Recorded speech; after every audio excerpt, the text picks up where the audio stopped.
आपण पाहत आहात लाईव्ह महाराष्ट्र पोलीस टाइम्स। राज्य सरकारच्या वतीने राबवण्यात येणाऱ्या मॅट्रिक पूर्व सावित्रीबाई फुले शिष्यवृत्ती योजनेअंतर्गत 31 मार्च 2028 ला 5,657 विद्यार्थ्यांच्या खात्यात एका क्लिकवर 1,28,00,000 रुपयांचा निधी जमा करण्यात आला।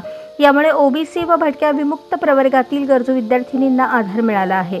महाराष्ट्रातील अल्पसंख्याक समुदायातील विद्यार्थिनींना आर्थिक सहाय्य मिळावे, त्यांचे शिक्षणातील गळतीचे प्रमाण कमी व्हावे, त्यांच्या शिक्षणाचा दर्जा वाढावा यासाठी सावित्रीबाई फुले शिष्यवृत्ती योजना राबवण्यात येते।